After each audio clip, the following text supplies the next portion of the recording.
Welcome to meeting number 101 of the House of Commons Standing Committee on Access to Information, Privacy and Ethics.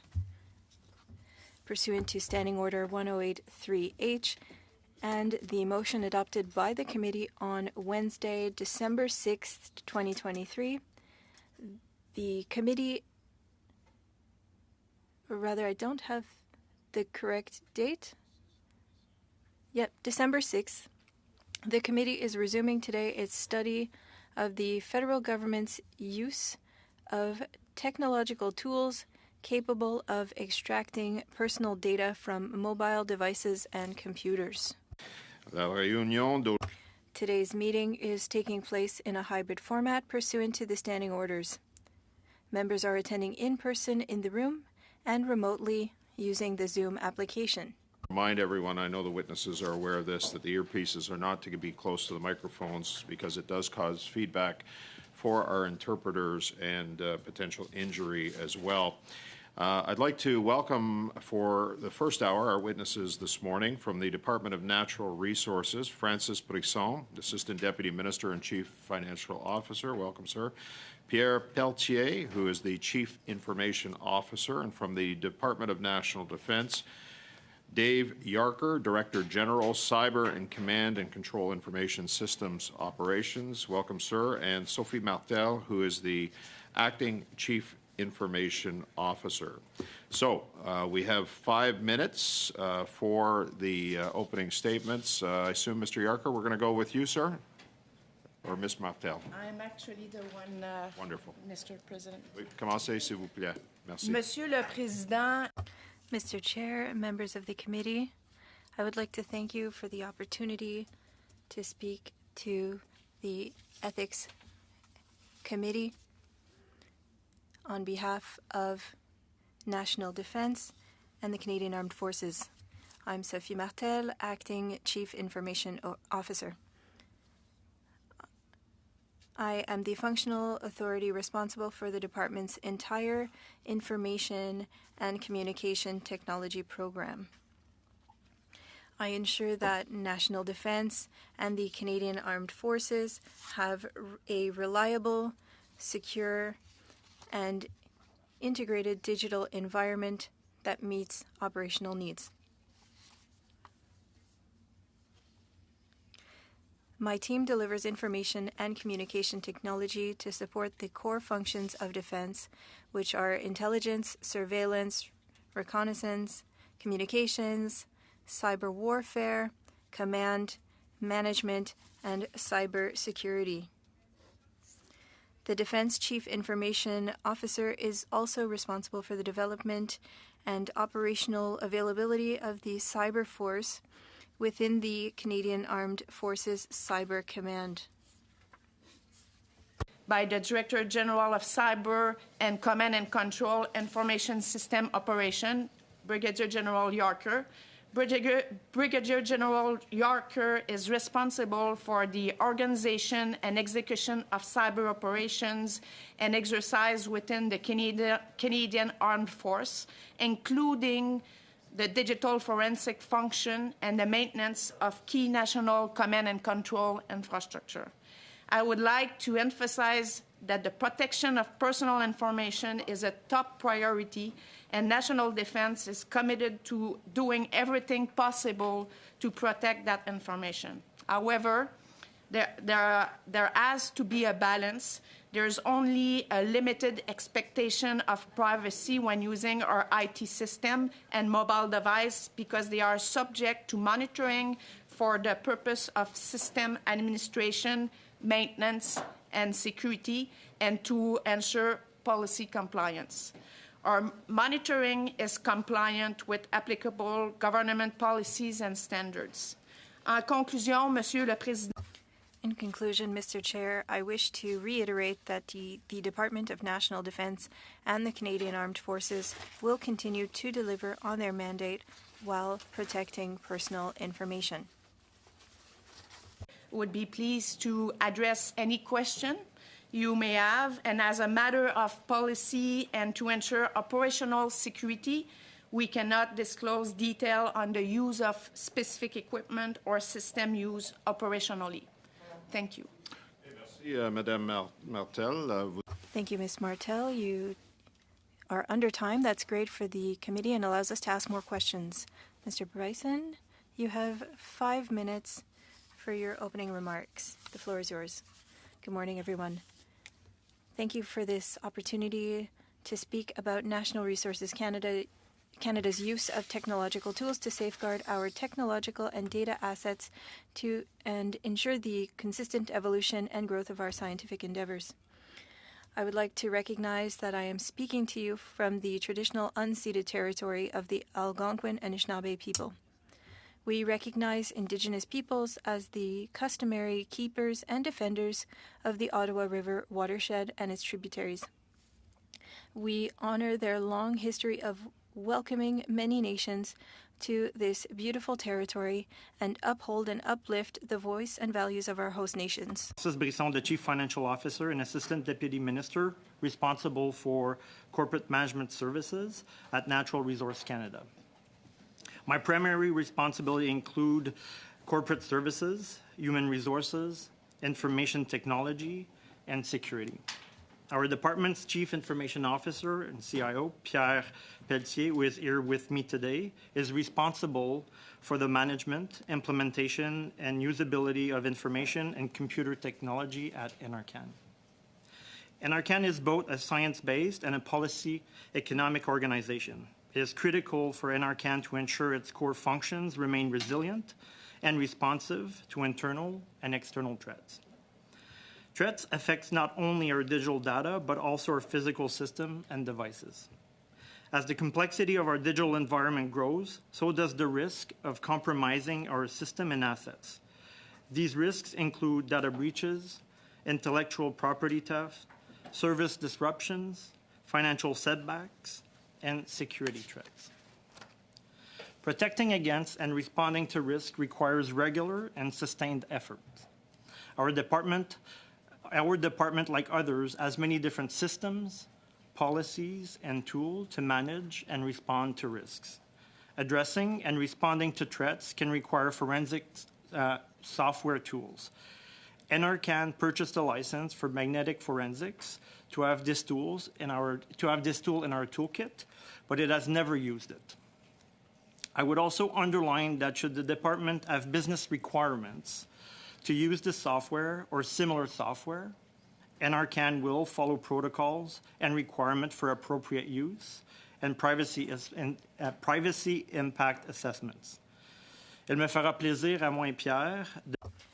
Pierre and I would be pleased to answer any questions you may have regarding our work.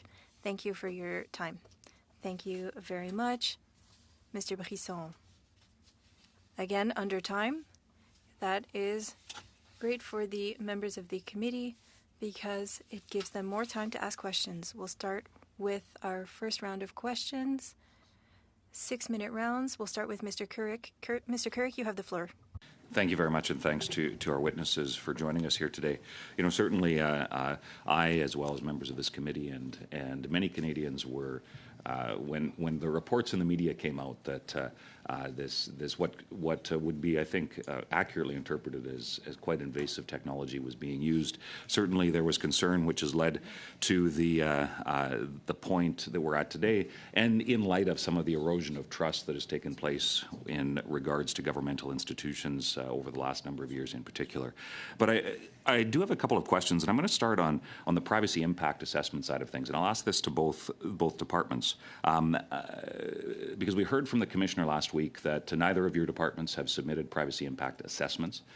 So I'm asking, and if you could, in about 30 seconds, and I'll start with DND and then go to NRCan. In about 30 seconds, if you could describe to me where that is at, whether or not you have submitted privacy impact assessments, and whether or not you plan to. So, DND, I'll start with you. So, thanks for the question. We have a number of privacy impact assessment on the go right now. From a CIO point of view, as we are responsible for the security of our network, we follow FAA, we follow the standards of Treasury Board and all the laws. And outside of that, if there's a need for PIA, we actually work on it. For example, at this point in time, We're looking at Microsoft 365 because we're starting to record information and do transcript, and we're starting to look at how we, what it will imply from a PIA point of view. So if I'm interpreting that correctly, the process is ongoing, but you have not submitted to the Information Commissioner, you've not submitted a PIA regarding observation of devices. So currently a number of them Okay. in the department are ongoing. Okay, and NRCan. Good morning. So from our perspective, like we said at the beginning in our opening remarks, we did purchase the tool. It was a tool that we've purchased to have in our toolkit, and we have not used it from our perspective. One thing I wanted to reiterate and ensure the committee is should we plan on using the tool, and that would be done only through security mandate. Clear protocols would be followed. And should we be using the tool, we will be doing a PIA from our perspective, should that be the case. But at this point, we haven't used it. And should it be used further to approve mandate from our Chief Security Officer, we'd look at doing a PIA as we move forward. So I appreciate that, and I think that one of the concerns we've heard is a little bit of a disconnect. We had the commissioner last week talk about how he's happy to work with departments and agencies, yet having not received PIAs, and especially in light of hearing that NRCan has procured software that would be capable of doing this. Certainly, I would hope that that PIA process is ongoing and even could be done prior to the procurement of such software. So when it comes to the tools capable generally of extracting personal information, and I'll start with NRCan, has your department used a tool like that in the past? Well, from an NRCan perspective, we have tools and we have to monitor our system and so forth from that perspective, and we ensure that we are respective and we support the policies around all of that. So from our perspective, there are tools that we are using to ensure that we gather information, but being done in the context of the TBS policies and so forth. Has information ever been gathered for people that are outside of the organization, so employees? So I'm not talking about employees, but people that are outside of the NRCan organization. Has information ever been gathered using these sorts of tools by your department? Thanks for the question. First, the tool that we've talked about, the forensic, has never been used, and should it be used, it would only be used internally. And all the monitoring system that we have from our perspective in this space is used for internal purposes within the organization and for administrative purposes in line with security requirements following clear security mandate as we move forward. Okay, and I'll ask the same question to DND, and if I could get it in 30 seconds or so. Yeah. In 30 seconds, we investigate network, not people. In order to investigate network, we do need to use tools to ensure the confidentiality, the integrity, and the availability of data. That's following the FAA, the Treasury Board standard, and the Privacy Act. Okay, and has it ever been used on anybody outside of the DND or Canadian Armed Forces? It's used to monitor our network, only our network. Okay, thank you. And I would, and I guess this is unsolicited advice, but I would hope that, especially in light of some of the media reports that have come out on this, I would hope that there's a more proactive approach across departments and governments. The Information Commissioner wants to work with departments, and rebuilding some of that trust that's been lost is certainly something I would encourage all those who are, and I'll probably say it again, let's work hard to make sure that we can rebuild that trust that needs to be had with Canadians. Thank you. Thank you, Mr. Kirk. Boy, everyone's making my job real easy today. That was right on time. Ms. Khalid, for 6 minutes exactly, hopefully. Go ahead. We all have wishful thinking, Chair. Thank you so much for our witnesses for being here today. So what I'm hoping to do is to talk to individually each department. So my questions will be similar to both of you. First and foremost, to Defense. What is the purpose of a privacy impact assessment to you? The purpose of the privacy impact assessment is to make sure that we protect the information on citizen. Do you think that it is necessary for a privacy impact assessment to be conducted within your department to ensure the trust that democracy depends on to function?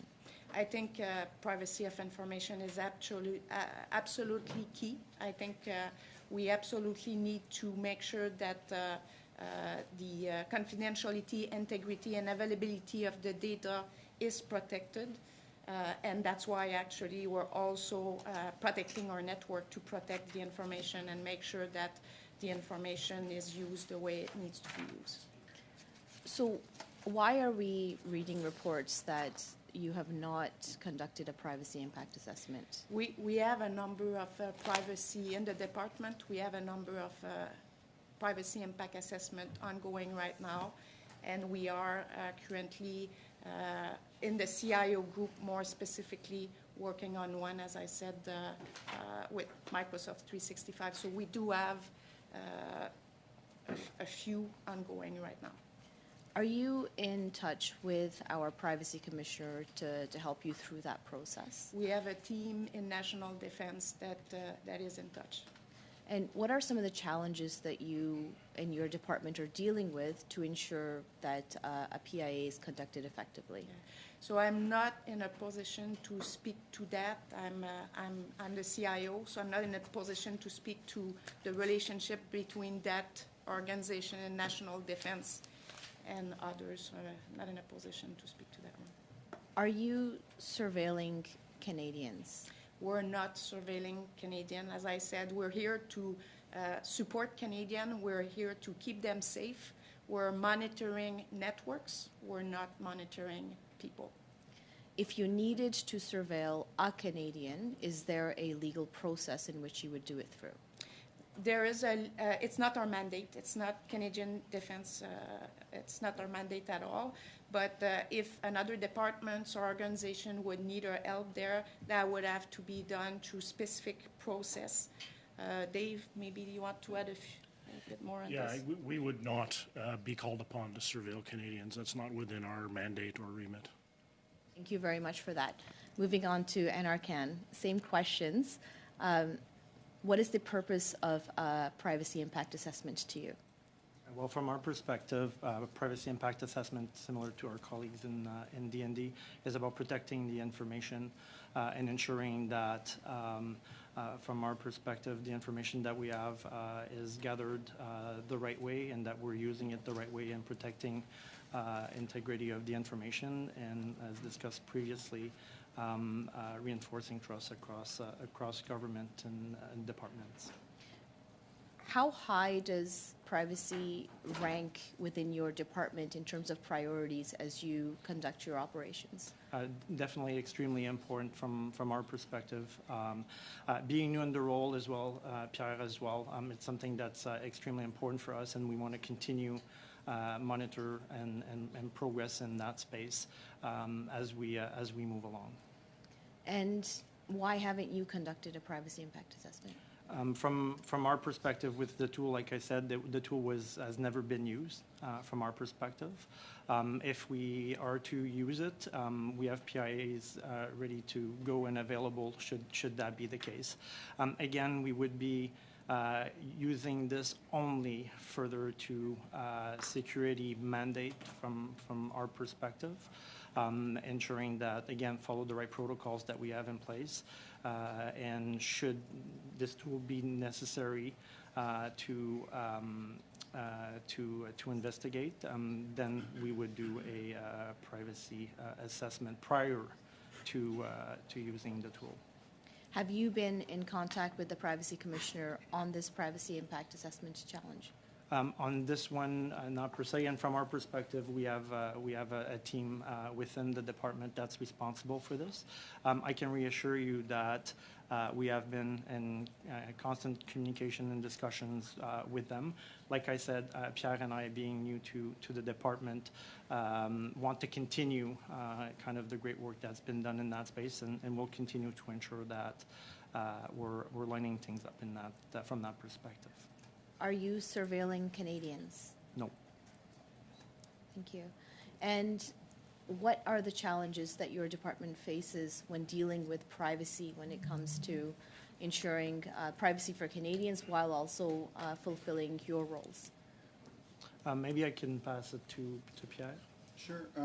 So from a challenge perspective would be potentially how heavy the bureaucracy would be if, let's say, the Privacy Commissioner would require specific full-fledged PIA for an investigation, right? So departments are expected to have some degree of control within what's called the personal information bank. So within a workplace environment, you're expected to have some data that are shared with your employer. So most of the investigations would fall within what's accepted from a personal information banks. If anything goes beyond that mandate and that scope, that's where a PIA would be required. So PIA should be very specific.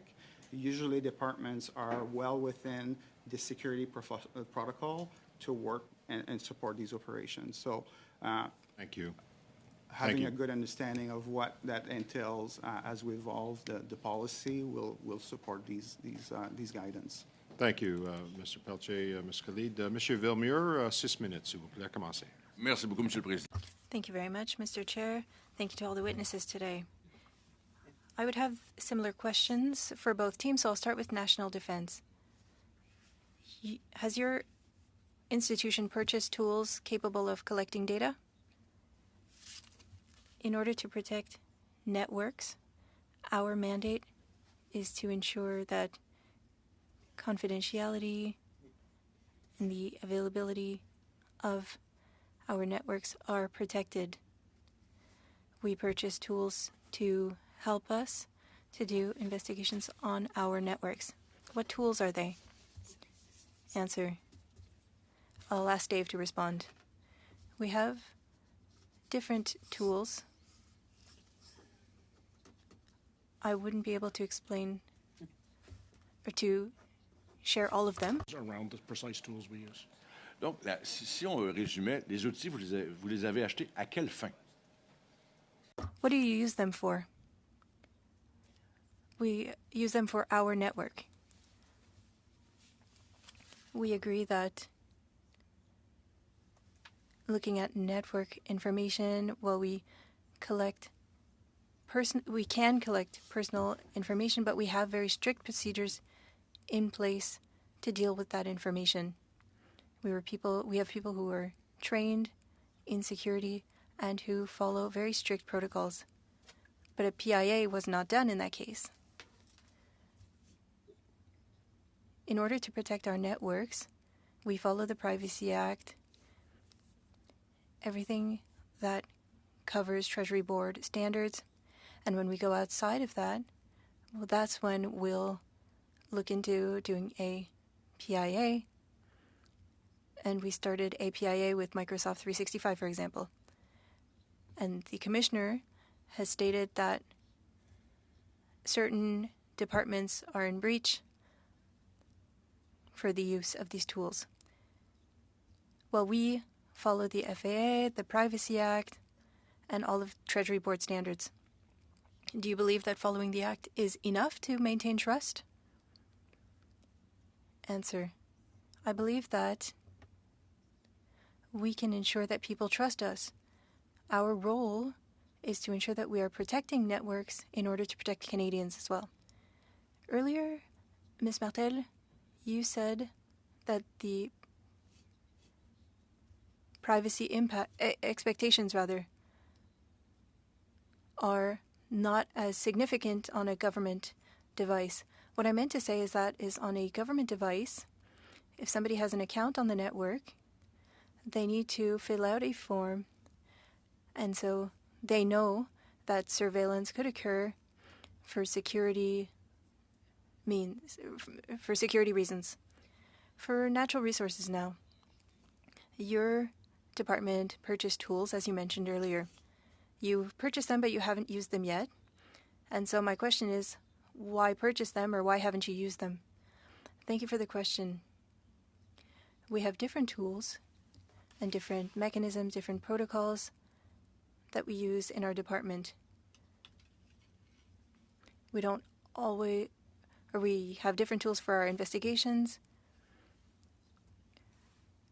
and it's all linked inside the department for conduct, for example, and now for the different tools and the forensics tool that I mentioned earlier. We have this tool that is available to us in case we needed it, and it can help us to accelerate data collection, for example, but currently we haven't needed to use the tool yet, but it is something that is in our toolbox. And if we had to use it, as I mentioned, we would follow the protocols that are in place. In that space. Puis, avant d'utiliser l'outil, on s'assurerait qu'on compléterait. And we would fill out a PIA before using these tools. For the Deputy Minister, what is the authorization level needed for purchasing such a tool? For us, for that tool, from what I understood at the time, it was authorized by the equivalent of Pierre at the CIO level. Speaking with the Chief of Security in the department.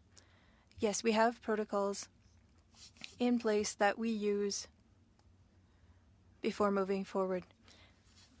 And for the tools that we use, and the one that we're talking about today, it is a tool that we purchased following discussions with shared services, and we followed the protocols, and so we purchased the tool through them. What you're looking to identify, is it employee misconduct? For us, we want to monitor the system. We want to be sure that everything is in place. This kind of tool is used. And again, we have a security mandate, and we might have to... what are you looking for right now? We want to see if there's any information that's being shared. Kind of mandate that would define what we are looking for. Okay. We would look at gathering the information necessary from that perspective, so that we can gather the information and répondre à ces. So we can collect the data and respond to these requests. But we're talking about misconduct here. Yes, it could be in such a case or for different reasons. Thank you very much. Thank you, Monsieur Villemur and Mr. Brisson. 6 minutes. Go ahead, please. Thank you very much. I'm going to begin my comments with Mr. Yarker. Would you agree that, you know, the kind of spirit of this conversation is about trust? Yeah, certainly from our perspective, the tools and questions that we use and the processes that we wrap around them are deliberately intended to increase the trust in our network and to ensure that it's not compromised. But in terms of, you know, I think that it's safe to say, maybe I'll put this question another way, those that are enrolled in the military, by virtue of their enrollment in the military, aren't exactly citizens. Like, I wouldn't necessarily compare your members to, say, members of the Department of Agriculture, for instance, correct? Okay, I mean, I certainly understand your point. Thank you for the question, Mr. Chair. I guess what I would say is that all members of the department retain their right to appropriate privacy, and we certainly consider those in all of our operations. Okay. You did make a statement earlier, though, about it not being within your mandate to surveil Canadians. Correct. In your role, are you a military intelligence officer? I am not. My role is as a cyber operations officer, focused here largely on cyber defensive operations. Have you ever had any dealings with Canadian Joint Operation Command? Yes, I do work with Canadian Joint Operations Command How regularly. closely?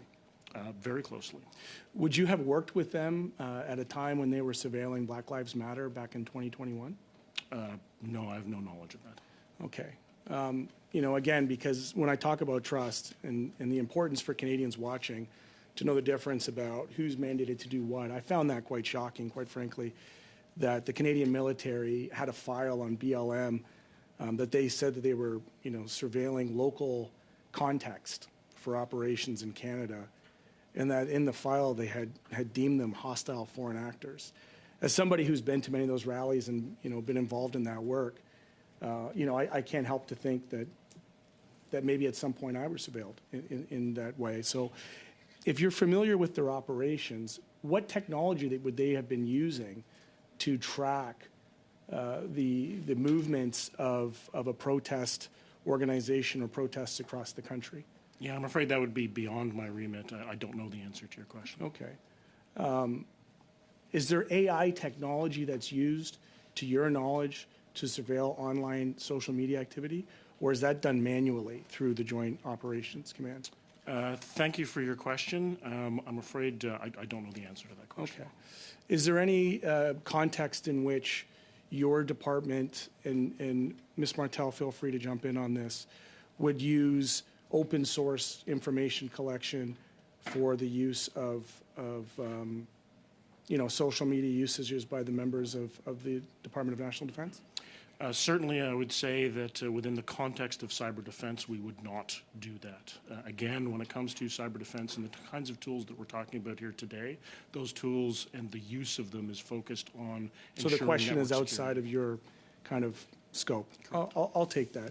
As I'd mentioned when you came in, part of our work is kind of being at the end of the line of questioning, just picking up on things that were said and just making sure that it kind of aligns with my past experiences. And I'm still kind of startled by the military's use in that application. And if you want to report that back to your superiors to know that that's still a question that I have here at the Privacy and Ethics Committee, I would love to have an answer for that. So in this work, and I know that we've kind of tried to create a distinction between an on-device information collection tool, spyware, versus this kind of forensic use. Are there also on-device applications that you all use in the Ministry of National Defense? Thank you for the question, Mr. Chair. Some of these tools will look at individual endpoint devices. That's sort of the purpose of the tool. However, I think if I understand the thrust of your question, these are things that we use to investigate security incidents. We don't use them for other purposes. Okay. So there's no ongoing monitoring that would happen? So no, we definitely across the network security infrastructure do have monitoring tools that monitor for malicious activity and the like. I'll get more specific. Are you familiar with the technology called Pegasus? I am, yes. Is there anything that's like Pegasus? Not the brand name, but the application of it? So within cybersecurity and cyber defense, we do not use those kinds of technologies, I believe, in the sense that you're asking. Would you have knowledge of it being used in the Department of National Defense? I don't have any knowledge of it being used in the Department of National Fair Defense. enough. Thank you very much.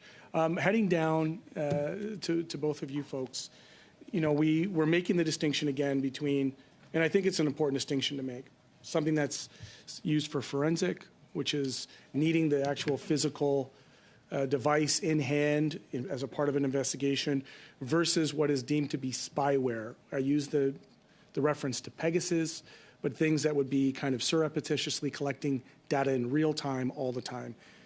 To your knowledge, do you ever use those types of applications within the application of federal devices? We don't. And so what's the rationale then, just one more time for the sake of this committee, on the purchase of this type of forensic device? It's to be effective in the event that there's an issue. There's a security How issue. often do these security issues come up? Do you have a report in your departmental reporting back that we had 36 of these incidences? It's not something I have readily available.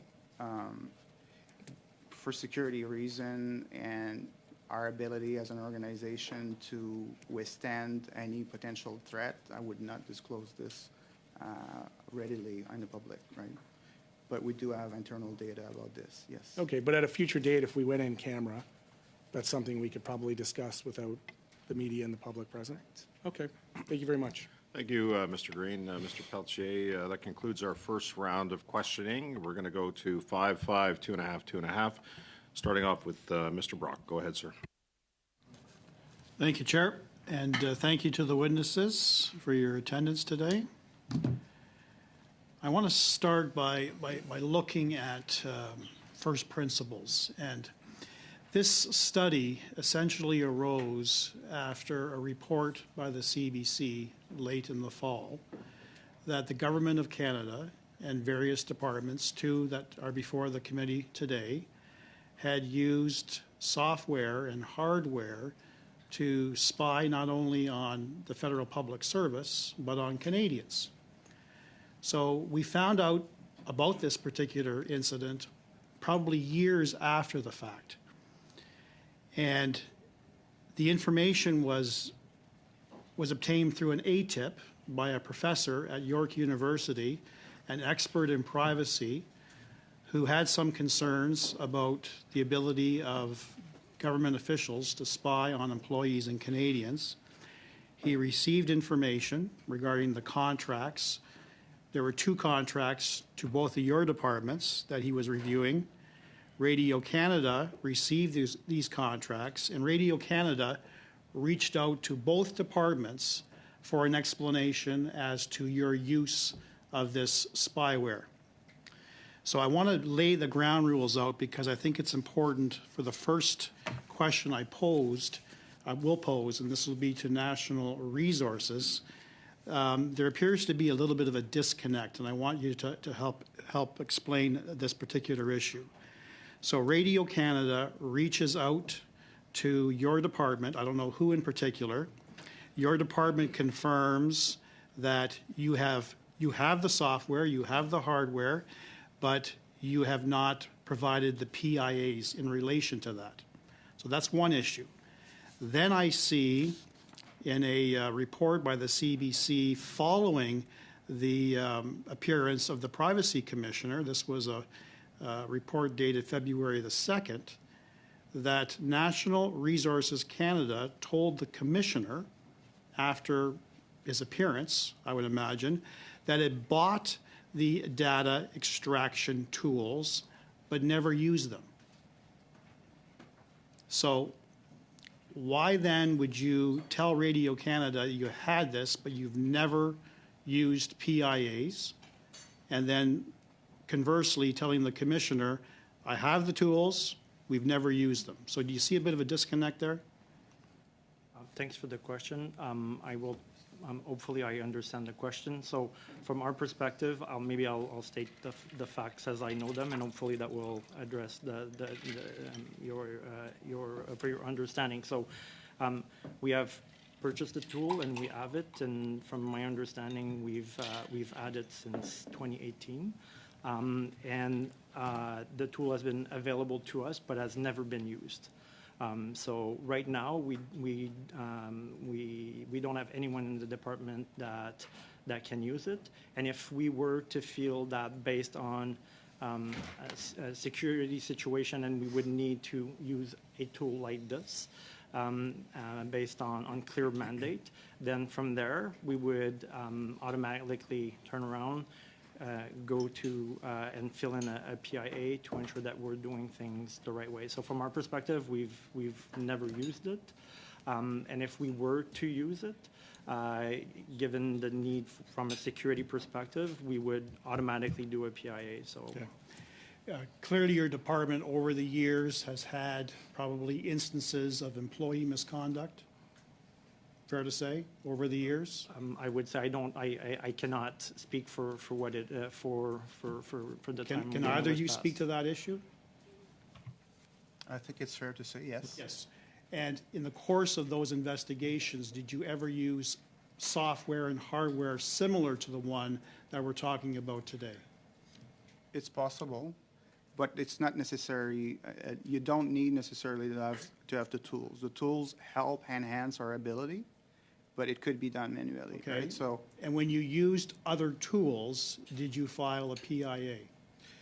not to my knowledge, but within the constraint, within the framework on privacy impact assessment, departments have the ability to work within what is called personal information banks. Those are predetermined type of information that we would want to access as a department to our employees.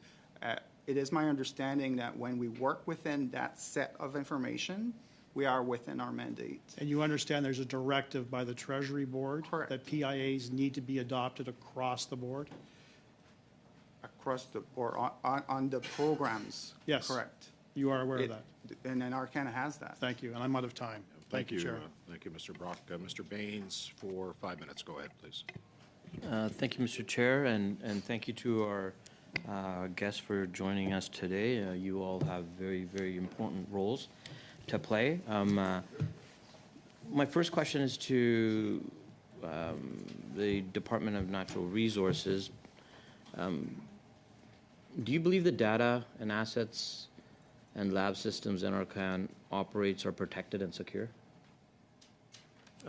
So from our perspective, this is our mandate, and we do what we can to monitor and ensure that they are protected. What do you do to make sure?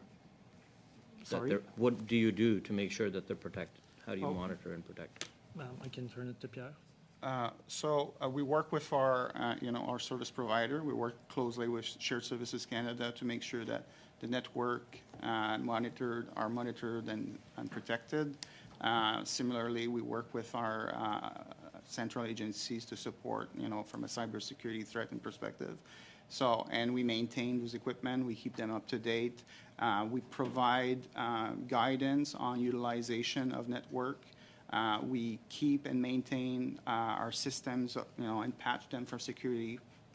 And we also internally train, personnel to make sure that they're following the proper security guidance. And then over time, you mentioned NRCan is adapting to an increased focus on security. Can you elaborate on some of the threats facing Canada? So there are many threats, right? So a lot of what NRCan works on has commercial value. So there's an external threats for sure. That's always to our natural resources in general. Energy, there's many areas of business where NRCan is interesting for an entity or domestic, reason. So it is always the nature of the business. The interesting challenge with NRCan is the open nature of the science culture. So it's definitely a challenge for us to maintain the proper balance of sharing information with key stakeholders and protecting, important assets.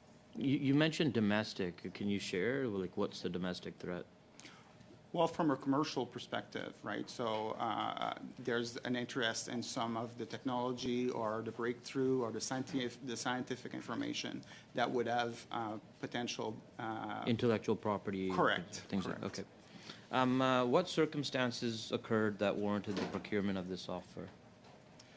It was mostly from a readiness perspective. So as an IT organization, I think it's perfectly normal for us to keep up to date and stay current with the technology advance. The technology is always advancing and evolving. The threat vectors are also advancing, and people get more sophisticated. So I think it's properly normal for an organization to make sure that we maintain a certain degree of technology savviness. And how often are you reviewing? Is this just constant? It's constant? Correct. Okay. Are government employees made aware of when the forensic tools are used during investigations? I think that question may have been asked slightly differently. Yeah. So So IT security would be engaged via a well-established protocol, right? So our chief security officer would initiate a mandate on investigation. That's where IT get engaged. So from my perspective as a CIO, my mandate focus on providing tools and equipment and that to help support a security investigation. And absolutely, there's an established protocol. And specifically to... Can you give an example, maybe?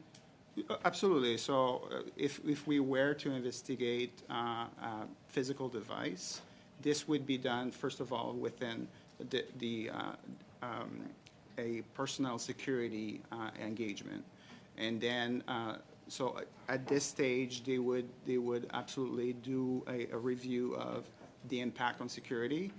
They would engage the scope of the actual investigation. IT would get engaged. This is done in a secure environment where access is logged and managed, and the information provided by IT is returned to the Chief Security Officer organization, and that's where it's treated internally. Okay. How much time? 15 seconds. Okay, thank you very much for your time. Thank you, Mr. Baines. Welcome. Thank you, Monsieur Pelletier. Monsieur Villemure, pour 2 minutes et demi. You have 2.5 minutes, please. Thank you very much, Mr. Chair. Ms. Martel, earlier Mr. Pelletier mentioned that there are other ways to obtain the MAME results. Is it the same at your department? Other means to achieve the same results? Can you give me a little bit more information? Are there less invasive means to get to the same results? Currently, we use the tools that we need to ensure the security of our networks, and most of the tools that we currently use are the least invasive ones. I might ask Dave to comment. Tools only if there was something about the nature of the investigation that forced us to do that. Yes, we always turn to least invasive tools possible. D'accord. Merci beaucoup. Monsieur Pelletier, vous mentionniez un peu... Mr. Pelletier, you mentioned earlier whether or not an employee is aware of an investigation. I imagine for somebody that starts working with you will fill out the form authorizing the use. But is it the same as, getting a new account on a website, clicking I accept without reading the information?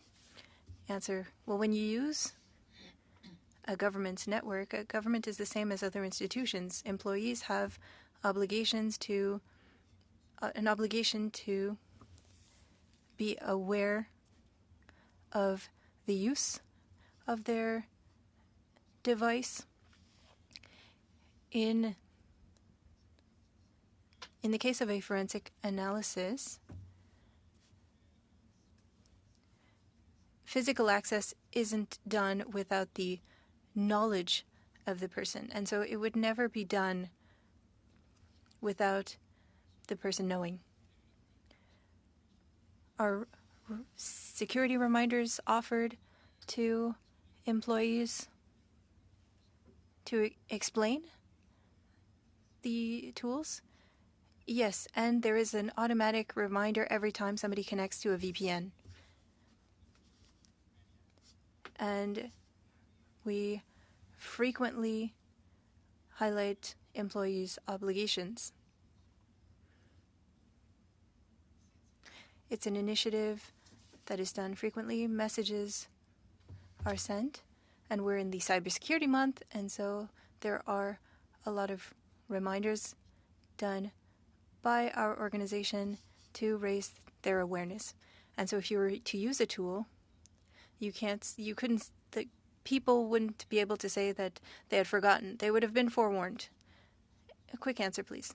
If we were to use that tool, it would be done in a transparent manner for both the employee and the organization. Thank you, Mr. Villemure and Mr. Pelletier. Thank you. I'm going to go back to my friend, Mr. Yarker. I want to have, in fairness, the opportunity for the public just to get a sense for what the risk Canada is under in terms of cyber security and cyber threats.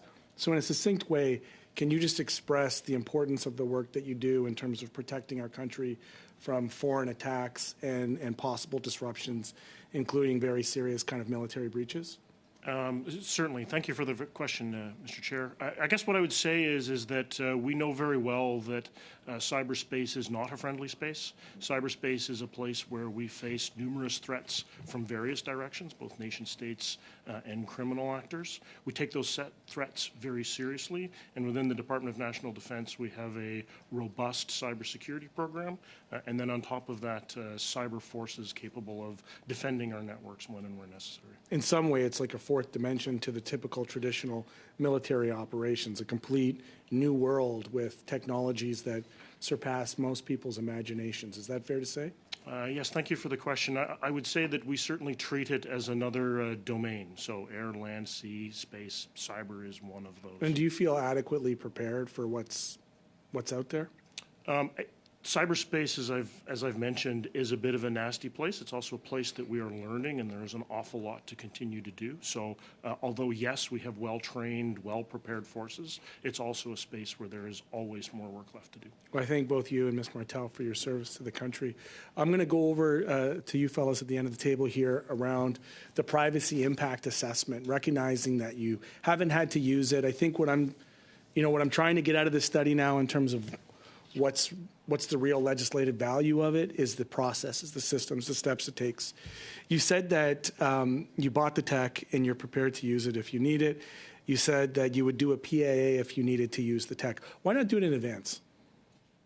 Yeah, definitely. From our perspective, we, as I discussed before, Pierre and I are new in the role, and this is definitely something that we want to continue exploring and looking further. Do you have the ability, the decision-making capabilities from this meeting to go and just start a PIA, or is that something you have to? No, so from our perspective, we definitely can. So is that something you'll commit to doing, leaving this committee? From our perspective, I have no problem doing this because we are proactively looking at what we can do in that space, and I feel comfortable doing so. Thank you. Given that we have the. Okay, thank you, Mr. Green. I'll take that as a commitment. I appreciate you. Thank you. So we got time for 4 and 4. We're going to go to Mr. Barrett. That'll take us to near the top, and then we'll switch over to our next panel. Go ahead, Mr. Barrett. So let's clarify here. There was the article that was referenced by my colleague before from the CBC. The story was November 29th, 2023. Tools capable of extracting personal data from phones being used by 13 federal departments, documents show. Those departments listed include your departments. General, Ms. Martel, does your department have that capability? Yes or no? Yes, we have the. Okay, you have the capability. You said that you don't monitor individuals, you only monitor networks. Correct. So the tools capable of extracting personal data from phones, how is that monitoring a network and not monitoring an individual? Yeah, and I'm going to let Dave answer that one. Yeah, so if you take a look at a typical cyber defense incident, which is really what we're talking about here, the kinds of tools we're talking about are the tools that you would need to figure out how and why a device like a cell phone had been compromised. Okay. I think our point is the angle that we come at it from is the compromise of the device and the network. So in your investigation, one of your investigative tools is to access an individual's phone. That would be one of the, you would use this software as a tool, and part of your process would be to access an individual's phone. A quick yes or no, I've got limited time. So only defense devices are used, but obviously those defense devices are used by individuals. Okay. So I don't think that was clear in your initial responses. Do members have a right to privacy? Absolutely, yes. Okay. And have you used this capability on members' phones? Their personal phones? No. On phones assigned to members? Yes. Are members allowed to log into personal cloud-based accounts on issued phones? Yes. They're not supposed to, but some do. Okay. So it's a violation of their employment agreement or their terms of employment to do that?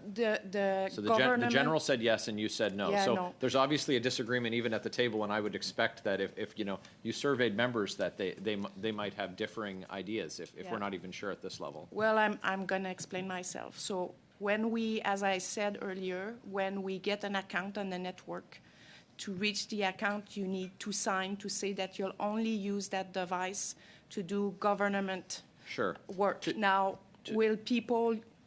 So to do government work on these phones, people use messaging applications. Those messaging applications are usually the same application they use on their personal device, which would give you access to their personal information on their device.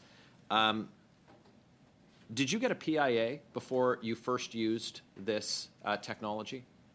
Before we first use, what we are doing with PIA is we're making sure that we follow the FAA and the Treasury Board standards. Did you complete the process prior to first using it? We completed the process that needed to be completed based on government policies and standard to do our business, which is network security. So you don't believe that you need to do a PIA before using it? No, what I'm saying is... So the question is very clear, ma'am. Did you or did you not complete a PIA before first using this tool? You did or you didn't? I'm not sure, to be honest with you. We did not. Okay.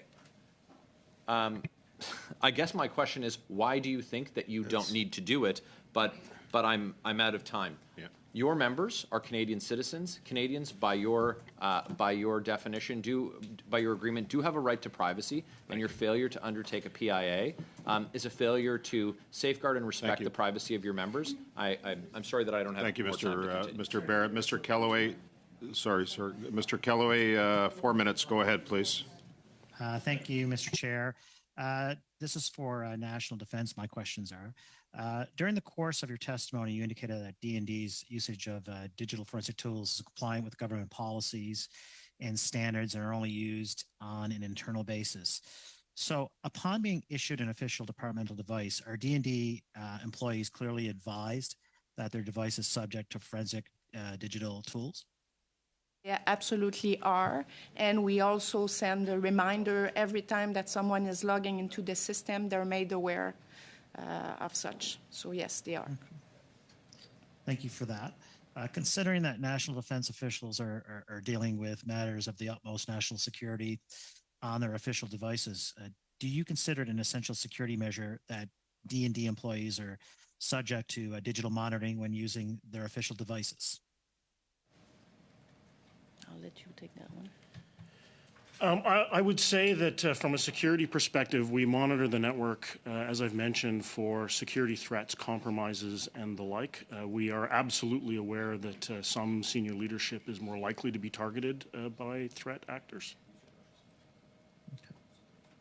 So thank you for that. Appreciate it. Now, do you know, either of you, do you know of any other national defense or national security entity within our country, or for that matter, any allied nation that actually ensures total privacy for employees who handle national security information? We actually ensure total security of privacy of employees using our system. And I mentioned it, part of the reason why we're doing network security is to ensure the confidentiality, integrity, and availability of the data. And we're actually working with our allies to make sure that the standards that we follow here are also standards that are followed in other countries. Thank you for that. Mr. Chair, how much time do I have left? You have 1 minute and 45 seconds, but I'm going to give you an extra half minute because Mr. Barrett took an extra half minute. So you have 2:50. Very kind of you. I appreciate it. I'm going to pivot to actually natural resources if I can.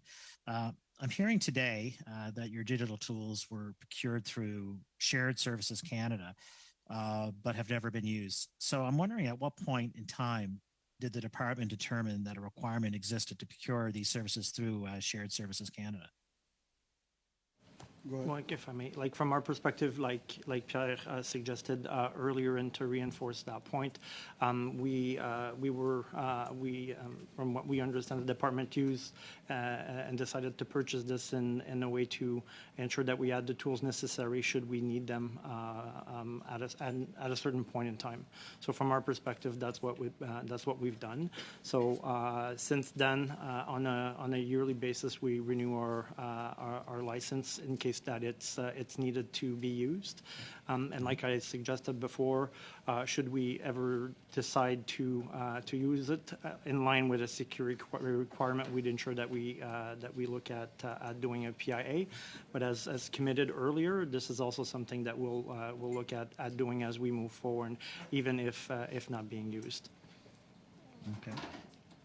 One last question, if I have the time. During the course of your testimony, Mr. Brazon, you indicated that Natural Resources uses forensic digital tools in order to mitigate threats. So are these threats solely with respect to the department's own internal systems, or does this include threats relating to Canada's natural resources? Pierre? That's a really good question. I would argue that it's mostly related to the data that are transiting within NRCan's business. So the scientific and the research associated with it. The natural resource, I do not have. It's outside of my ability to answer. I do not know. Okay. Thank you, Mr. Chair. Thank you, Mr. Kellaway. Merci tous les témoins. Thank you to all the witnesses today, to Mr. Brisson, Mr. Pelletier, Mr. Yarker, and Ms. Martel. Thank you for your testimonies today. We're going to suspend for a few minutes in order to change to the next panel. We are going to suspend for a few minutes.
Just a reminder to all our witnesses, be mindful of the earpieces.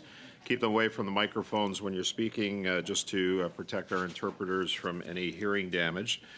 J'aimerais maintenant souhaiter I would like to now welcome our witnesses for the second panel. From Canada Border Services Agency, Aaron McCrory. Intelligence and Enforcement. From Correctional Services Canada, France Graton, Assistant Commissioner, Correctional Operations and Programs, as well as Tony Matson, who's the Assistant Commissioner and Chief Financial Officer, Corporate Services.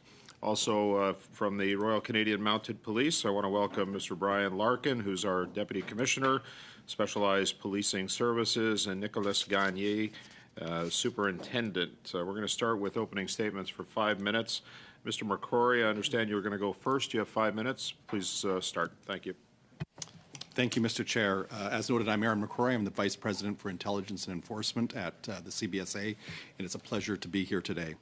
Beyond the CBSA's role processing people and goods at the physical border, the CBSA is responsible for enforcing Canada's border legislation, including the Customs Act and the Immigration and Refugee Protection Act. This responsibility includes conducting criminal investigations into alleged offenses under border legislation. It is within this investigative purview that the CBSA uses digital forensics hardware and software in order to unlock and decrypt seized digital devices and subsequently search for evidence of offenses. I like to think of it as using a locksmith to open a locked box that has evidence within it. Devices examined by the CBSA's digital forensics teams have been seized pursuant to specific court orders such as search warrants or judicial authorizations issued to CBSA investigators. The data extracted from seized digital devices is processed only within the CBSA's own digital forensic laboratories and provided only to those having lawful authority to access that data. We're currently governing our use of this using the Privacy Information Bank that outlines clearly the types of information that we are gathering and the uses that we put it to. We are also in the process of working with our internal partners on a privacy impact assessment. We started that work in 2020. Unfortunately, it was delayed for a number of reasons. We are continuing that work and will be engaged in the Office of the Privacy Commissioner to finalize that privacy impact assessment. I'd also like to clarify that spyware is typically defined as software installed on a device for the purposes of covertly intercepting, monitoring, and or gathering a user's activities or data. I want to assure the committee and the Canadian public that digital forensic tools utilized by the CBSA's investigators are not spyware. We use digital forensics hardware and software to unlock and decrypt seized digital devices as an important tool in our efforts to enforce border-related legislation and to protect Canadians. I want to assure the committee members again that only properly trained investigators acting with judicial authorization use this technology. Thank you for the opportunity to appear before you, and I would be happy to answer any questions you may have. Thank you, Mr. McCrory. Next, we're going to go to Ms. Graton. Go ahead, please, for up to 5 minutes. Monsieur le Président, membres du comité, bonjour. Mr. Chair, members of the committee, thank you for the opportunity to appear before you today as part of your study. My name is France Graton, and I am the Assistant Commissioner for Correctional Operations and Programs with Correctional Service of Canada. I am joined by Tony Matson, the Assistant Commissioner for Corporate Services and the Chief Financial Officer at CSC. Protecting the safety and security of our institutions and our communities while promoting the safe rehabilitation of offenders remains our biggest priority. By its very nature, managing offenders poses various challenges, including the ongoing threats posed by the introduction and circulation of contraband. Contraband is defined as any item that could jeopardize the security of the institution or the safety of persons when that item is possessed without prior authorization. Authority. Contraband, such as electronic devices, will be seized. In response to the risk posed by the presence of contraband cellular phones and illicit drugs, CSC must leverage technologies to aid in detection and in intelligence development. In this context, CSC secured tools to extract digital information for intelligence purposes. So we do not use these tools to conduct investigations on devices that are owned by staff, visitors, or volunteers. The access to these tools is limited and controlled. The tools are used only on standalone computers which are not connected to any corporate network, and strict safeguards are in place to limit the access to any extracted data. In the past, CSC has undertaken the Privacy Impact Assessment Checklist, on CSC's digital forensic activities. As the use of enhanced tools to combat criminal activities has expanded over the past few years, CSC is committed to renewing the initial assessment and to completing an updated checklist. We remain committed to upholding our privacy obligations with established and appropriate safeguards in place. Thank you, and I welcome any questions that you may have. Merci, Madame Gratton. Thank you, Ms. Gratton, for your opening remarks. For up to 5 minutes. Go ahead, sir. Bonjour, Monsieur le Président and honorable membres du committee. Good afternoon. Good afternoon. Members of the committee, I'm pleased to be joined by Superintendent Nicholas Gagné, who's the Director of the RCMP's Technical Investigative Services Operational Directorate. We're also very grateful for the opportunity to speak to you today about the RCMP's use of tools that extract and analyze information from digital devices that are essential to modern-day policing. First, I would like to acknowledge and confirm that the RCMP does use some of the digital forensic tools that were cited in the December 2023 CBC article, including both Cellbrite and Grey Key, which is now also known as magnet forensics. The media reports suggesting that these digital forensic tools are considered spyware are inaccurate, though, and I will clarify that through your questions. These tools are used on digital devices which are lawfully seized throughout criminal investigations. They obtain and analyze data on the device that is in possession of the RCMP. We use judicial authorization, search warrants, and general warrants that are required in courts specifying how, what devices, and what the time frame is that we can collect the information from these devices by trained and skilled investigators. These tools are not used in any way for surveillance and/or mass surveillance. For criminal investigations, the RCMP only uses these tools to extract and recover data in support of its mandated activities under the following circumstances: prior judicial authorization from our Canadian courts and within the prescribed limits of the search warrant, voluntary consent from the device owner, such as a witness to a crime and/or the victim of the crime, and/or under exigent circumstances when it's not possible to obtain a warrant as defined under the legislation of the Criminal Code of Canada. For administrative investigations, the RCMP does have legislative and policies that actually govern our use. The lawful ability to request assistance from our digital forensics program does exist within our organization. The collection of evidence through these tools is based on the necessity and proportionality to the allegations of the internal conduct allegations. We would only perform an examination on RCMP-owned devices that would, and any personal device would require a judicial warrant. While these tools can allow full access to all the information on the device, only that which is specified in the warrant or relevant to the administrative investigation is provided to the investigators.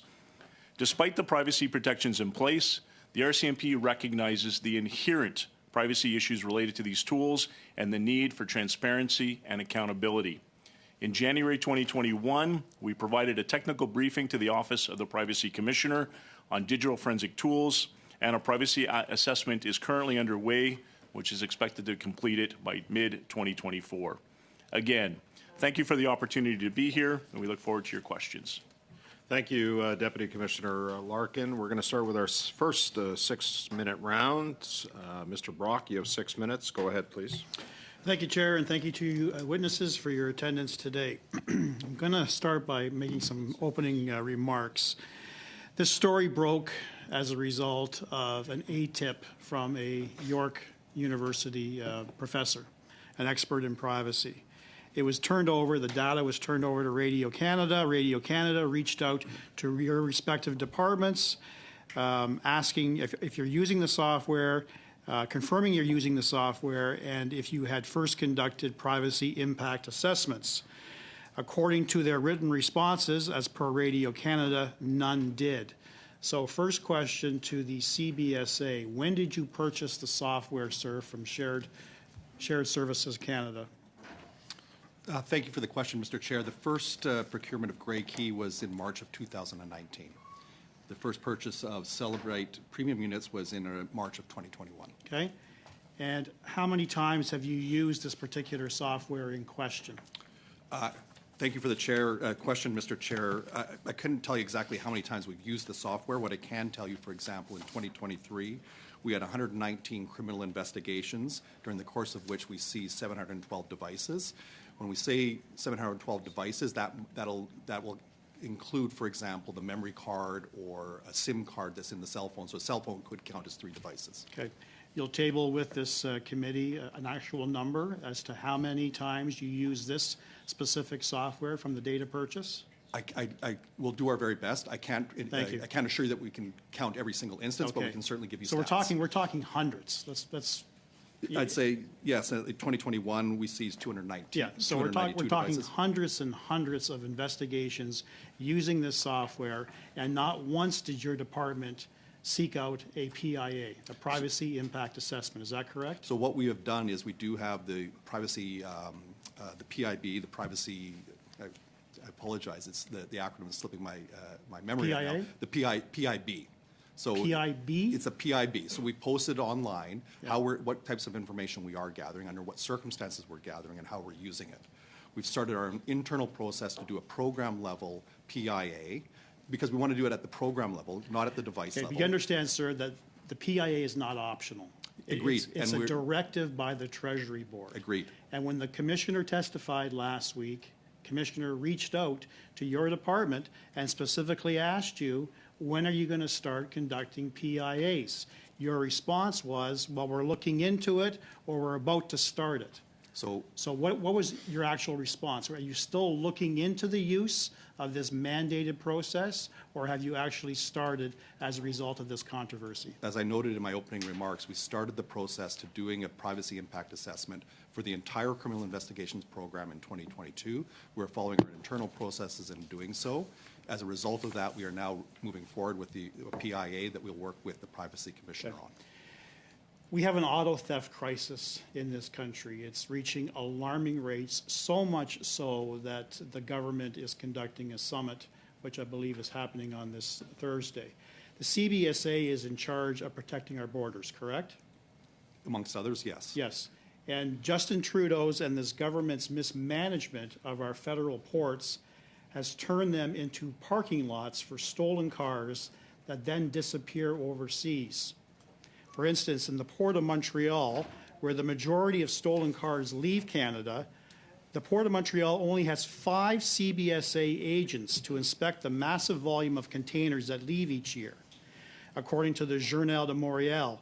They also have 1 X-ray scanner that constantly breaks down.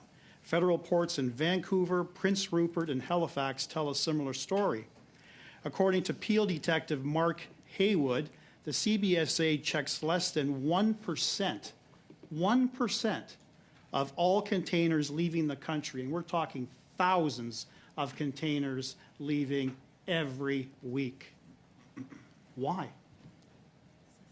With all the money the government is providing the CBSA, why are you contributing to this crisis? Chair. What I would suggest... Point of order. Relevance to this study? Thank you for the point of order. I think I've mentioned this before, Ms. Damoff, that I generally give a lot of latitude to members of Parliament, and I expect that Mr. Brock will come back to where we're at. Perhaps we'll find out. He's got 1 minute and 31 seconds left. So, Mr. Brock, go ahead, please. You have the floor. His title is Intelligence and Enforcement. This question I'm posing to him is squarely within his ability to answer that question. With the hundreds of millions of dollars that the government is transferring to the CBSA to assist you in doing your work to enforce, to inspect, why has the department been so derelict in its responsibilities to inspect these containers, which clearly sends a message to the criminal underworld and the organized crime units that Canada is a haven for this type of activity? So please explain to law enforcement, we have law enforcement right here, who I'm sure are very frustrated in your lack of attention to this issue. Why do we only have 5 agents? So what I'd suggest is, in fact, that we are a key partner working with law enforcement across the country. Over the last year, we participated in 14 different joint operations with local police in the Toronto area, for example, working very closely with police in Ontario and Quebec to take a risk-based approach to examining containers. I think you do understand that it's completely impossible to search every single container entering or leaving a port. Why? The sheer volume and numbers and thousands of those containers. Ask for so the what we are resources. doing is we are taking a risk-based approach using intelligence that we get from our partners in law enforcement. Okay, so we're to take a telegraphing to targeted the approach. world, we're not inspecting the containers leaving, we're not inspecting the containers arriving. That's why we have a fentanyl crisis. We have illicit, deadly drugs Point of coming order, Chair. from Asia that are not being Mr. Brock? inspected by the ports in Vancouver. Mr. Brock, 6 minutes is up. Thank you. Okay, thank you, sir. Ms. Damoff, sorry, on your point of order, Ms. Khalid, go ahead. Yeah, I just wanted to bring up, unless auto theft is being conducted by surveillance devices, I don't see how that's relevant, Chair. Appreciate that. Thank you. Go ahead, Ms. Damoff. Thank you, Chair. Thank you to all the witnesses for being here. I'm just going to start with a rhetorical question. I'm wondering if Mr. Brock is suggesting that this software be used to combat auto theft. I didn't hear that work its way into his question, and trade would come to a halt if we inspected every single shipping container that left Canada. Is that not correct? Did every single shipping container coming into the country and leaving the country, trade would come to a halt. Thank you. So moving on to what our study is actually about, just a quick question. Go ahead. Sorry, Ms. Damoff. Go ahead, Mr. Barrett. So we had two Liberal members interrupt Mr. Brock, and then Ms. Damoff, because of his line of questioning, and then Ms. Damoff continued on the exact same line of questioning. So, this isn't a question, Chair, about the standing orders or about relevance. It's about looking to disrupt a member who rightfully has the floor, who's within his time, and who's asking questions and giving an opportunity to respond. We've seen this before.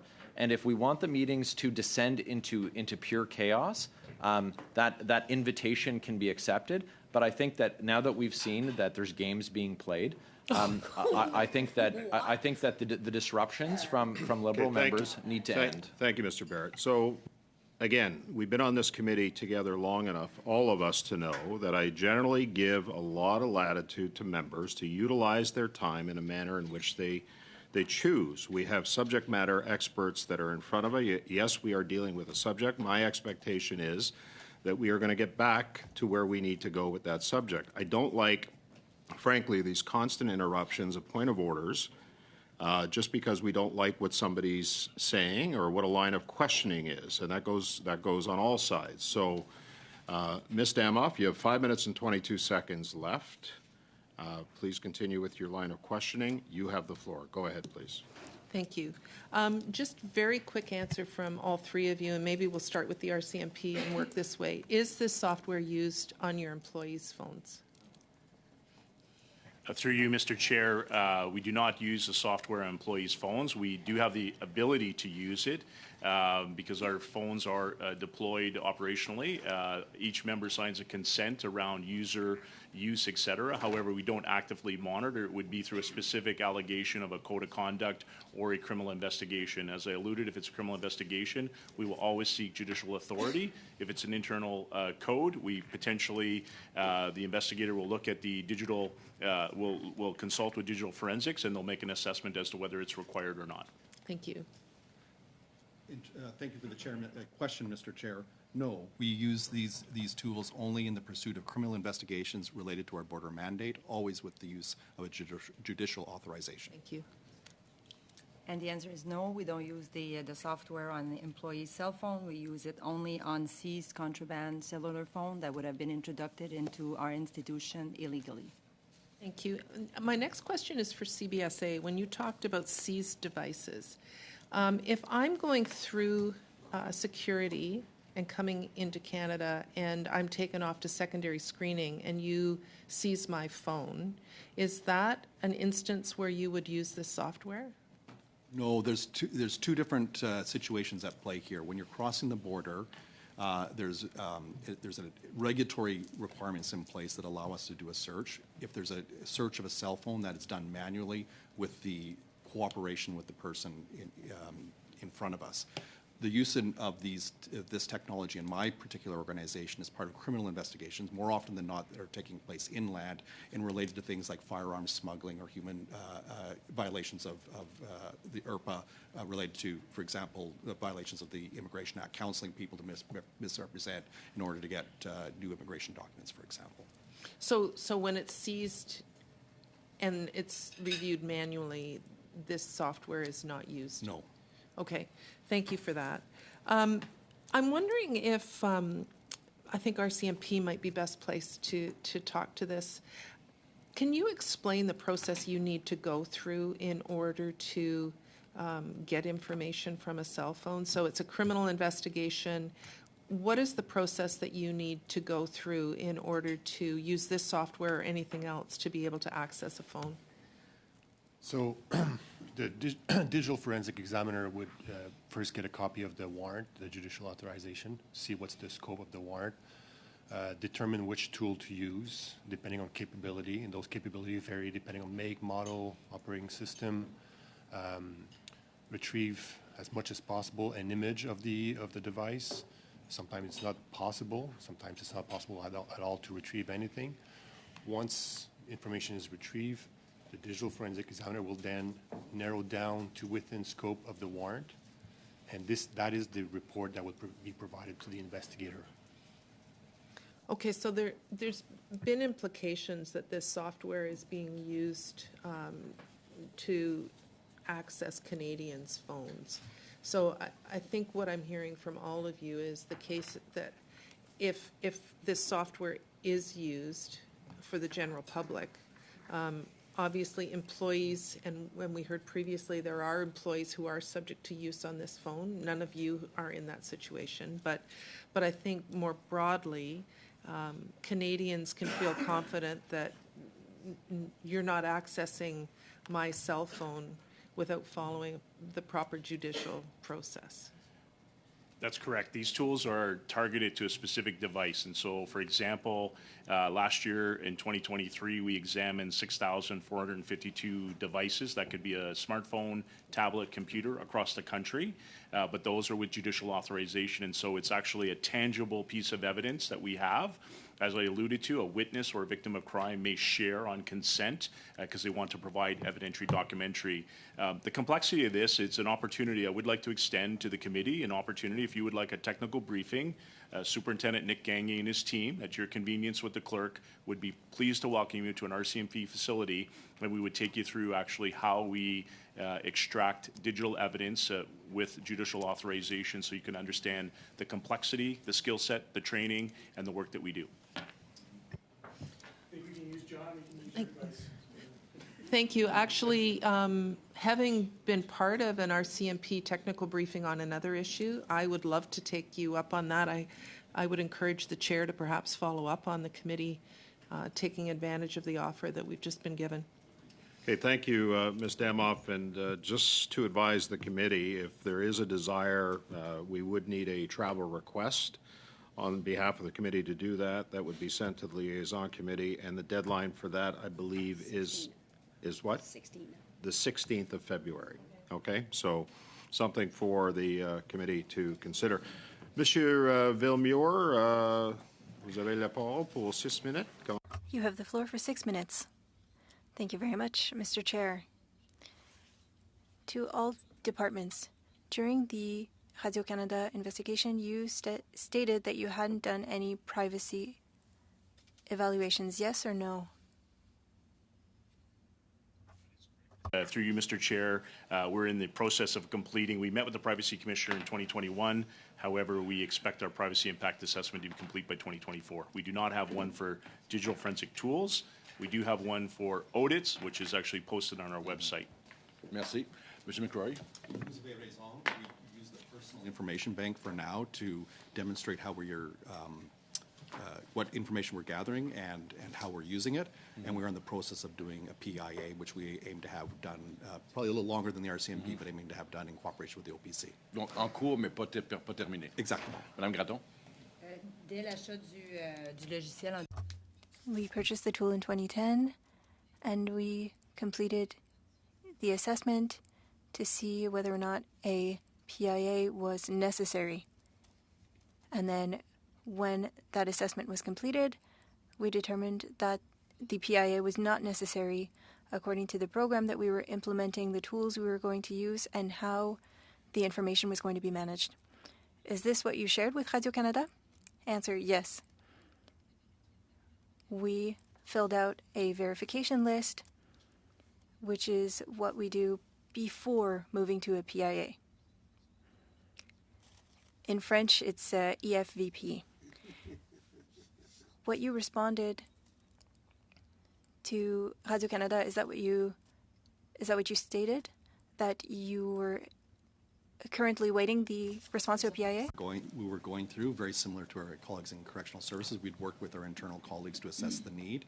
What we determined was rather than doing a PIA for each individual device, what we need to do is to do a PIA for the program as a whole. So not only how we use those individual devices, but how are they being used in the context of the program. Mais c'est ce que vous avez répondu. Est-ce que c'est ce que vous avez répondu à Radio?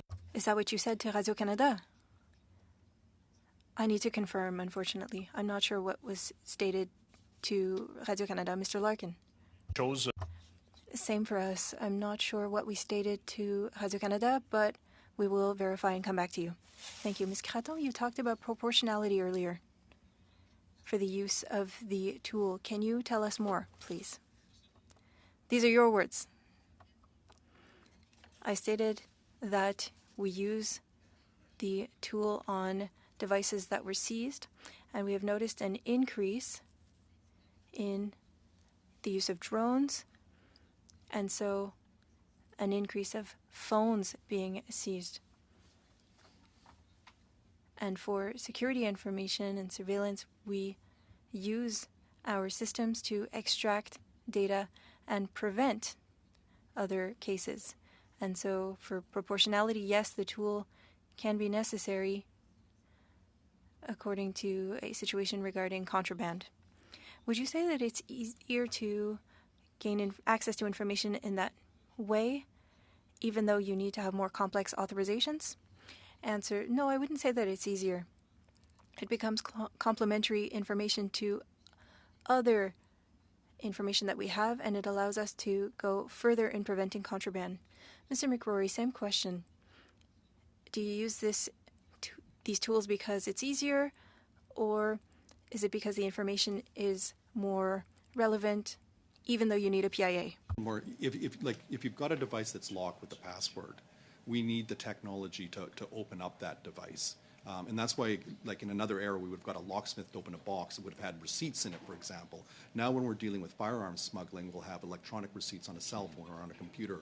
Our only way to access that information is to unlock the device and then, in fact, translate the information on that device into a format that can be used in a court of law. So it's not a question of easier, it's the technology we need to use today to keep up with the technology that criminals are using. D'accord. M. Gagné, je crois que vous avez une réponse à cette question. Monsieur le Président, I would like to confirm with Mr. McRory, this is a tool that we use to gain the evidence that we need for our investigations. It's not a matter of whether or not it's easier, it's for us to have access to evidence. You use the tool to bypass the password or to access information on the phone? Answer, it depends on different things. It depends on the make and model, the security measures on the phone. When you talk about bypassing a password, it's one of the things that the tool can do, among other things. Ms. Craton, at our committee, we try to assess situations in order to improve legislation, and we want to protect privacy. It's been a hot topic, and people are afraid. And we've heard different testimonies here at our committee, and people are realizing that when they click I accept, they don't know what they're accepting. And privacy education is not sufficient currently. We also want to maintain people's trust in its institutions like the RCMP, CSC, and the CBSA. This kind of news created a sense of doubt, and do you believe that you can rebuild trust and explain to Canadians that's not what we're using these tools for? because when that article was published, people asked me what was going on. They were concerned. Mr. Vidmiro, we need a very quick answer, please, because your time is up, but a quick answer, please. Quickly, for trust, these tools allow us to increase the security in our establishments, and these tools are used on cell phones that are contraband. And so these are very specific cases, and the information, the management of the information extracted is used for evidence only. And I think that's a way to show that there's no use outside of that mandate. Thank you.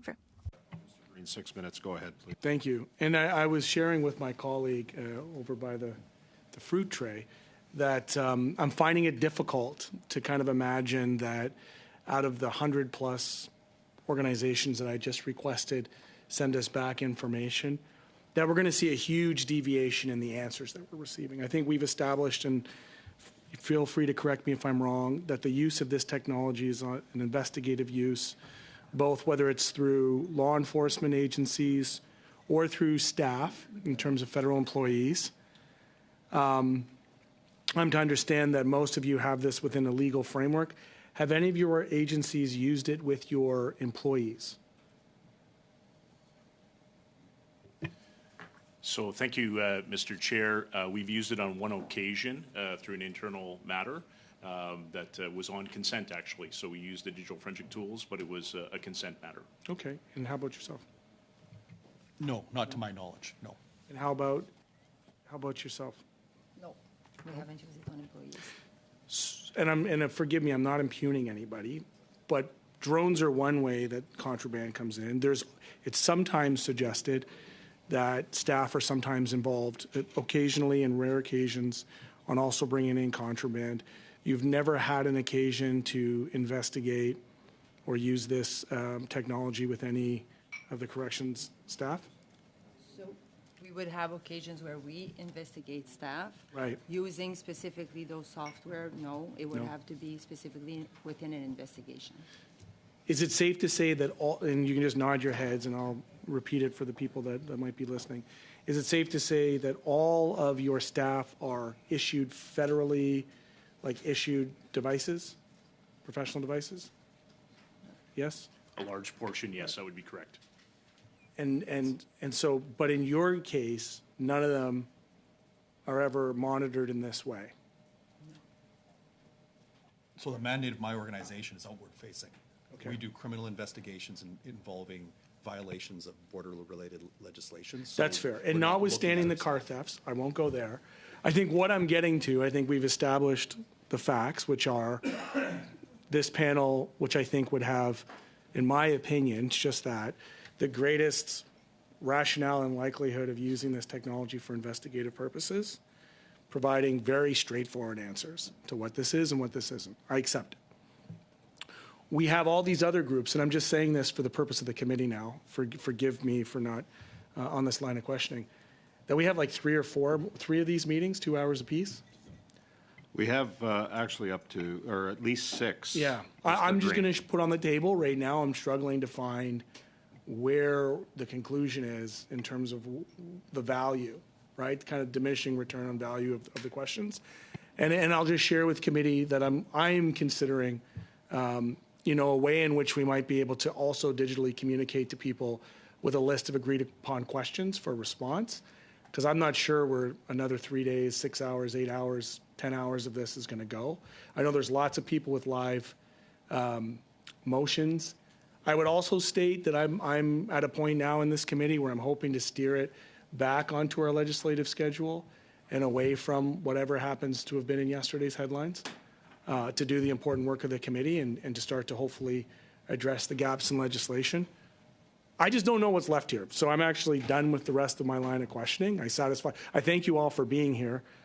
I don't think there's anything more that needs to be said in terms of the scope of your work. I appreciate you for it. And, I would say I look forward to seeing you back here again, but that's not always the case with ethics. So with that, I'll hand my time back over to the committee. Okay, thank you, Mr. Green. And in the 2 minutes that you would have had left, just maybe like to explain where we're at right now for the benefit of the committee. We do have another panel that's scheduled to come in on Thursday. I don't think that the notice of meeting has been published at this point, but it is. It will be by today. And based on the lists that we had in the motion, the panel will consist of at least 3 or 4 of those departments. I will tell you that the clerk has gathered all of the information, the contact information regarding the motion that was passed the other day about the personal impact assessments. We haven't done anything with that because we just literally received the complete list during the meeting. So that leads us up to next week, where we're expected to continue with more panels based on the motion, and then up to the 27th, where we're going to have the RCMP commissioner come in and speak about, and the staff sergeant about the SNC Lavalin motion that was passed as well. So that's where we're at right now in terms of the meetings of the committee, Mr. Green. So go ahead, sir. Yeah, if I could just ask, like the one group that I'm most keenly interested in hearing from are the unions.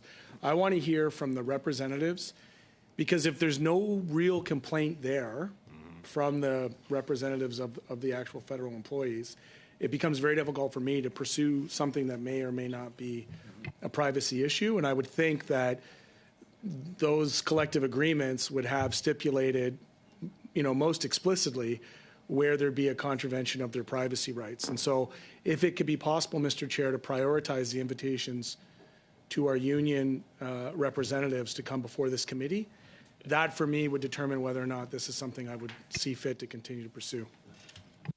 Yeah. The very dynamic meeting. We just literally received confirmation about the Jennifer Carr, who was on the list of the Public Information Union, or just scroll down a little bit just so that I can see her title again. So she's confirmed for February 15th. Now, we may be able to advance. We've had one other confirmation from one of the unions, Mr. Green.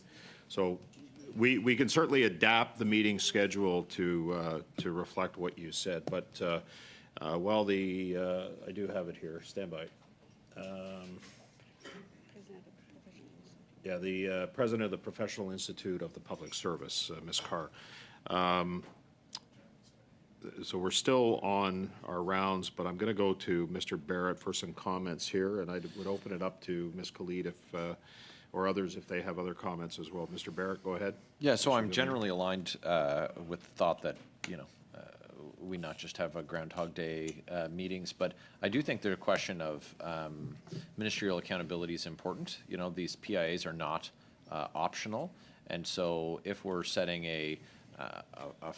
if we're going to set a work plan to wrap this up before 6 meetings, and Mr. Green wants to prioritize hearing from the workers' representatives, if that box is being checked, then I would say that the people who are accountable for the departments not having got the PIAs, we should prioritize which ministers that we'd like to hear from. I think that there was a discussion about having the procurement minister or the Treasury Board minister come before committee. So we should get that on the books, and then Mr. Kirk had a suggestion that if there are questions that we had for the remaining departments, that perhaps we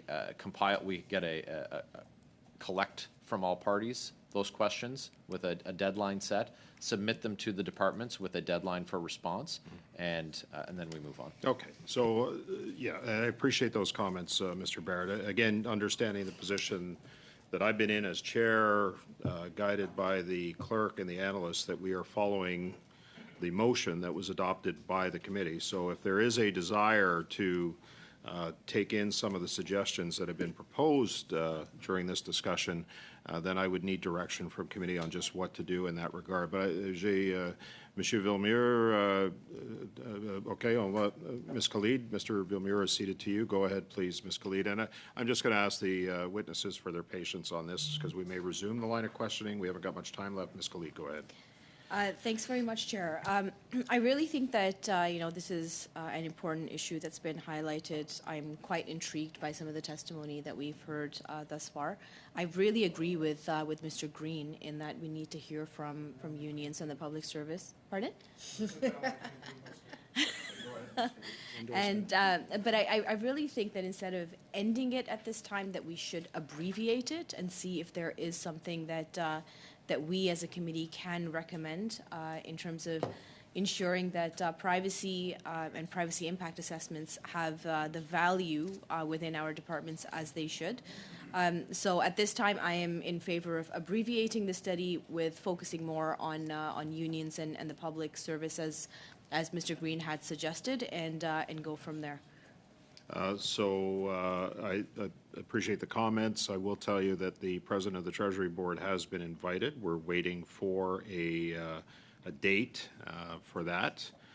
So if the abbreviation, what I'm hearing are two sides. Number one is what Mr. Green has suggested, and then what Mr. Barrett has suggested about those who, Mr. Green, those who are impacted, Mr. Barrett, those who are in charge. And so, you know, if we can find a way collectively among the clerk and the analyst and myself to get to that point over the course of the next couple of meetings. The challenge that we have is we do have the meeting ready to go on Thursday, and it does involve departments as per the motion. So, yeah. So okay. So I mean, we can continue on with that. We may abbreviate the meetings down from 6 to maybe 5 at this point because this is the second one that we've had on this. Mr. Green, I saw your hand. Go ahead, please. To negotiate in public with the Treasury Board President and the staff that are watching, that if you could make it happen to avail yourself to this committee sooner rather than later, then we can wrap it up. Otherwise, we're going to be in a scenario where all departments come before the committee. Okay. So let's hopefully get that as a bit of an incentive for the president to come before committee. Okay, here's what I'd like to do then, Mr. Green, if possible, among committee. We can continue for the next few minutes with our witnesses. I'm going to suggest that we continue with the next meeting with the departments. We have a subcommittee meeting, or we have a committee business meeting where I can update the committee on where we are with the witnesses. We've taken about 10 or 15 minutes on this, which I think is unfair to the witnesses who presented themselves today. So I think we have clear direction from the committee on where we want to go with this. I would ask now that we continue with our witnesses. We'll continue with Thursday's meeting and then have a subcommittee meeting at that point. Okay? I'll make time for that if that's okay. And then I can update you on where the President of the Treasury Board is and where some of the other witnesses that were suggested here in this discussion are. Okay? Fair enough? Agreed? Okay.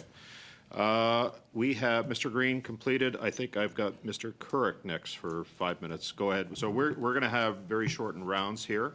We do have a little bit of extra time because of the suspension, but we're going to we'll have 5, 2.5, 2.5, and then we'll conclude. Go ahead, Mr. Couric.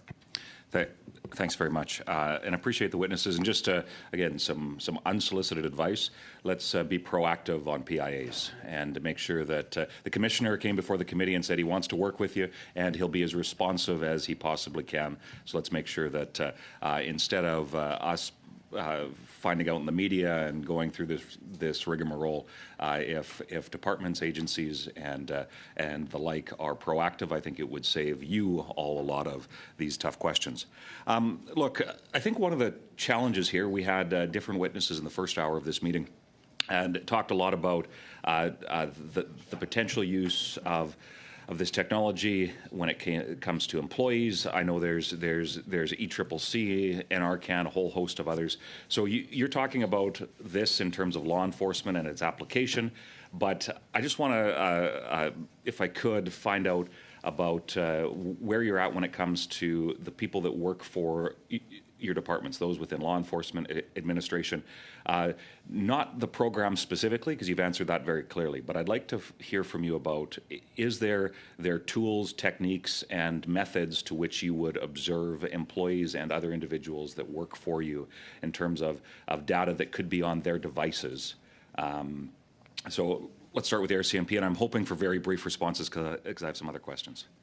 Thank you. Thank you for the question. In short, no, we do not use any technology to monitor and or manage or supervise our employees. We do have a user agreement with all of the devices that we deploy. We do have a policy that governs the use of those devices. Naturally, in the organization that we have, there are times where members are subject to allegations of code of conduct and or criminal allegations where we may need to launch an internal investigation, where we may look to use digital forensic tools as a part of that investigation. As I alluded, we've used it on one occasion, and that was through consent. I apologize, it's really short on time, so Mr. McCrory.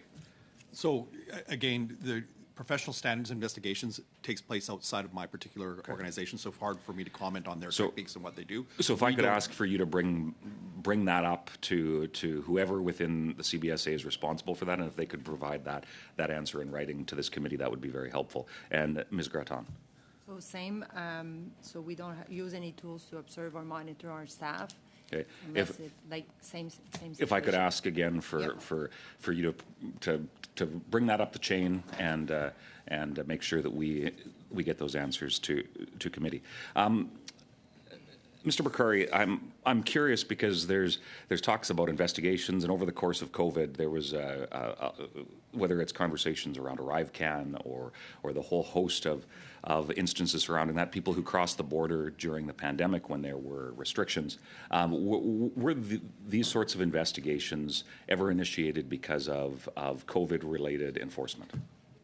What we're doing is enforcing criminal elements of border-related legislation. So, for example, individuals who will be counseling others on how to fraudulently obtain immigration documents, a student visa or a work visa, or individuals who are involved in the smuggling of firearms or parts. So individuals, we've got a case, went to court last year, April 2023, roughly, 12 years for manufacturing ghost guns and for smuggling the parts in. Those are the instances in which we use those tools to get the evidence, like our colleagues in the RCMP, to successfully prosecute those who have broken the criminal laws. So it's very clearly limited to breaches of the criminal code. So for somebody who border-related legislation, so under our own Customs Act, for example, in IRPA. Okay, so I think that. So you're telling me, and feel free to clarify, that when it came to all COVID-related enforcement, there would not have been, this technology would not have been used in relation to COVID-related enforcement? I'm not aware of any instance, I can't think of an instance where we would use it in the context of COVID. And again, the only instances in which we would use it would be with prior judicial authorization. Okay. No, I appreciate that. So when it comes to, and Ms. Graton, I have just a few seconds left here, but there's for example, safe injection sites in our prisons. But there's kind of a don't ask, don't tell when an inmate goes to a safe injection site to use contraband. And quite often they had to get that from somewhere. So I'm just curious as to how to square this circle here about how enforcement and whatnot when it comes to the dynamics in a prison where there's alleged criminal activity, but there's a look another way when it comes to certain aspects of that. Could you comment briefly on how I square that? Boy, does it ever have to be brief. Ms. Graton, je m'excuse, mais rapide. I apologize. Quick answer, please. Overdose prevention sites. So it's not a question of not looking at. It's a harm reduction program, and it's really to reinforce support and help inmates that are struggling with substance use. The distinction is that when we are dealing with trafficking, then we go with the enforcement, and that's where we get into taking measures and discipline to prevent the trafficking and the contraband. So it's two different programs. Merci, Madame Graton. Mr. Kerr. Thank you, Ms. Creton. Father, you're next. Unlimited time. You can have as much time as you want because you're a new member or a new guest on the committee. Thank you, Mr. Chair. Well, that was very flattering. Thank you so much. In order to save time, I just want to clean up on some issues. I'm going to ask my questions to the RCMP, and I'm just going to ask the other departments to affirm if the answers the RCMP gave me are the same as they would also have. So the first thing is the confusion with spyware, malware, and data extraction technology. Spyware and malware are bad things that people put on your phone to continuously extract data and use them for nefarious purposes. Can we assume, to the RCMP, we don't use spyware or malware whatsoever, we simply use data extraction tools? No. Same? Same also? And that would mean that when you extract data, you've then taken the device, you've extracted the data, you do not leave anything on the phone or the tool that you extracted the data from, correct? You would give it back without leaving any type of software on it to continue to extract? That's correct. Same?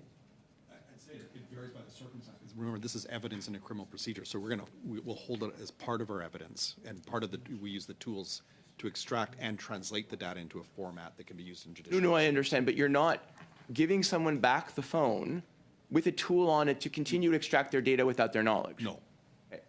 Same is true? We are not giving back the phones because they are contraband, so we keep Understand. Keep them. Would it be true in the case of the RCMP that you are using technology to extract data that is consistent with RCMP type organizations in the United States, in the UK, and other similar types of countries? I would say so, yes, Mr. President. And would you say that the policies that you use are consistent as well, noting the difference in our criminal law? I would say they're somewhat similar, yes, Mr. President. Thank you. Would you say that as well for the CBSA? I think to the best of my knowledge, I think, and I would say also very similar to what our colleagues use it. Et le même aussi? I would say there's some differences depending on the jurisdiction, but it can be similar, yeah. Perfect.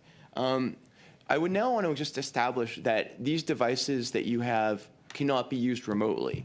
In order to use the data extraction technology, you actually need to have the device in hand, right? You cannot surreptitiously take data off a device that is not in your possession, and the user has no knowledge that you're doing that. Would that be correct?